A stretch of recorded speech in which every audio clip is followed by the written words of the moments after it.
for the women's 10-kilometer classic style.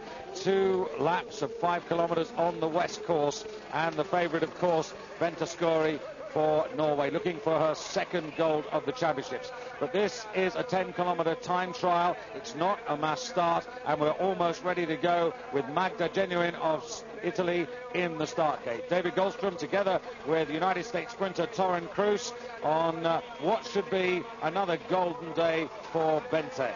It's looking like a beautiful day, a great day for the races.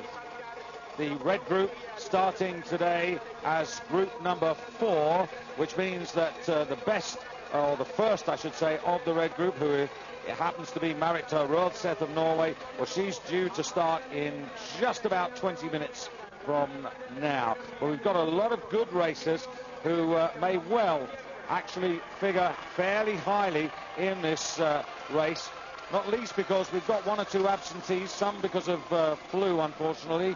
Viola Bauer of Germany, Sabina Valbusa of Italy, and, of course, Anita Moen. Anita Moen desperately disappointed not to be taking part in today's race. Ski wax really didn't work when she attacked the 15 kilometers 2 days ago. It was hurting her back. She had to pull out, and she's not fully recovered. More of that later as we see Sarina Michel for Switzerland, the recent under-23 15-kilometer mass classic champion from Bormio, polling out of the stadium. Good, promising athlete, Torren. Yes, this is one that the Swiss are looking forward to big things in the future. Monica Gheorghi for Romania. 25 countries represented amongst the 62 starters. There were 63, but I can tell you that Esther Bottomley of Australia, we just heard a few moments ago, will not be starting. No news as to why that is the case.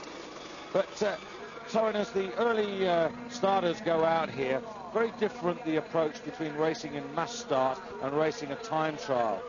What the biggest problem is going to be is trying to get turning from a cerebral activity, a thinking race, into like just feeling the flow like you do in a mass start race, where you can feel the speed of the other competitors. And the people that are able to get into the race and get feeling that good flow are the people that are going to do best out there today. Well, thank you to those of you who popped a few emails to us overnight. Always happy to hear from you. This is your program. And just to remind you, it's ski@infovoice.de. Well, first question, Norman Bonnet, thanks for your question. One for you, Torren, I think. It goes. I know the difference between classic and skating styles of cross-country skiing, as do both myself, but here's this question. When the races go uphill, they naturally change the steeper gradients to a herringbone or summer skating style to get some grip on the skis with snow. Some of these classic uphill styles are, for me, very close to skating. What is the dividing line?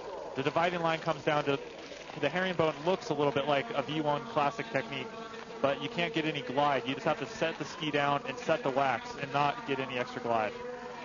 Here's one of your teammates about to start from Anchorage in Alaska, Keegan Randall.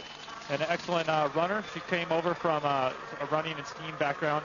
Alaska state champion, 2002 Olympian, very young, just got 8th at the under-23 World Championships. Promising skier for the U.S. Yeah, we'll hope to see her in the sprints next week with you going in the men's division as well. Next up for Kazakhstan, Elena Kolomina, with a link back to the young Swiss girl that we saw earlier on, Sarina Michel, starting. From the 2001 World Championships, she was the bronze medalist, but got stripped away because of positive drugs. And Michel then took the bronze medal there at the Polish World Championship. She's served the time for the crime, so she's back here and hopefully will not offend ever again. And just to reiterate here, every single athlete, and you know this, Torren, every single athlete has been hemoglobin tested right at the beginning of the championship. Before the championship started, every athlete had to go through a hemoglobin testing, and that's where we got get a marker for people's normal ranges. In addition, in the U.S. and in every other country, we have anti-doping associations. When I'm back in the U.S., I have to tell somebody where I am 365 days a year and have contacts, and they can show up at my door anytime and get tested. 6 o'clock in the morning, 10 o'clock at night, doesn't matter. On her way, one of the young Czechs you saw there, Kateřina Smutná, is 19 years of age, showing up quite well in the juniors and the under-23s. And here's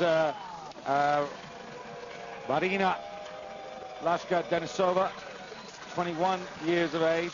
Sorry, not 21, I should say. 21st in the 15-kilometer classic.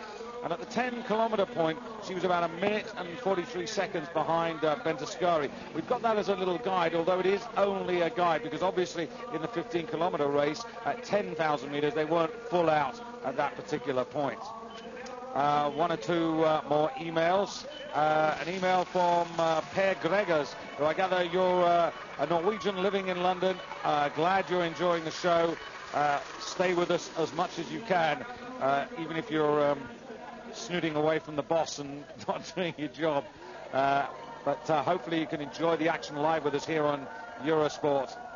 And also another one from Filan Vilaseca. I hope I've said that right. If I haven't, my apologies. I gather you're down in Catalonia, up in the Pyrenees, and you do your cross-country skiing at about 1,900 meters. That's higher than Salt Lake, isn't it? I believe so. Now, you were asking a couple of questions. The first one, you were pretty amazed at the time that Thomas Ulsgaard achieved in the 30K Classic. And you were comparing it with an athlete who trains about 400 hours more than Thomas does a year. What it comes down to for Thomas to be able to ski, 30 kilometers in an hour and 10 minutes is his efficiency and his technique. When you see these guys going, they have mastered it. They know how to stride and glide better than anybody in the world. And Thomas has found that works for him is 600 hours, and more than that, his body can't respond to. The other question you asked there was also what chance to have a World Cup in the Pyrenees? Not the faintest idea, but we'll try and ask someone from the FIS if they've ever thought about it. We're going to take a break. It's early days in this women's 10,000 meters. You've missed none of the stars. We'll be back after this.